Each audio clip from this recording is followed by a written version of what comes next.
Introduction. Pressure groups are organized groups that seek to influence government policies and decisions without directly contesting elections. They represent various interests: economic, social, professional, and ideological, and play a crucial role in democratic participation beyond electoral politics. In the last decade, pressure groups in India have significantly impacted governance, but their influence has also raised concerns about transparency and accountability. Role of pressure groups in strengthening democracy. 1. Promoting participatory democracy. Pressure groups amplify public concerns, ensuring diverse voices are heard in policymaking. Movements like the Right to Information, RTI, activism and environmental groups have strengthened citizen engagement. 2. Policy advocacy and reforms. Farmers' movements, 2020-21, influenced the repeal of 3 farm laws.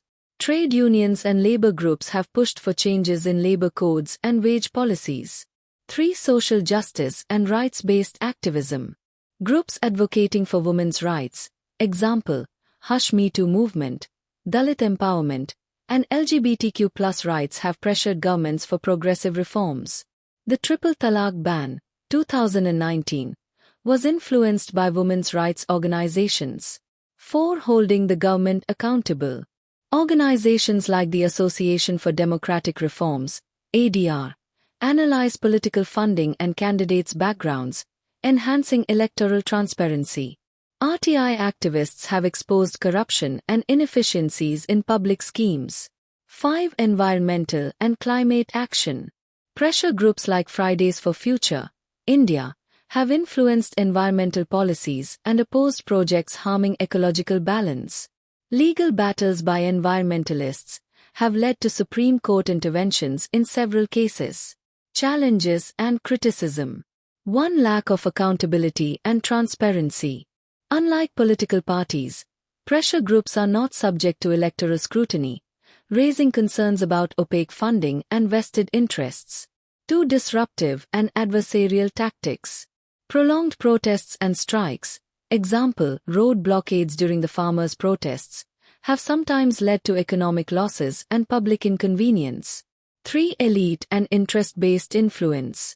Corporate lobbying has resulted in policy bias toward big businesses, example, tax benefits, land acquisition laws. Pressure groups representing weaker sections often struggle to get the same attention as those backed by wealthy or politically connected groups. 4. Politicization and co-option. Some pressure groups act as proxies for political parties, diluting their independence and objectivity. Movements sometimes get hijacked by ideological agendas, diverting them from their original cause. Conclusion. Pressure groups play a crucial role in deepening democracy, ensuring citizen participation, government accountability, and policy responsiveness. However, lack of transparency, disruptive protests, and elite dominance pose challenges. Strengthening legal frameworks for lobbying, transparency in funding, and constructive engagement mechanisms can make pressure groups more effective in nation-building and democratic governance.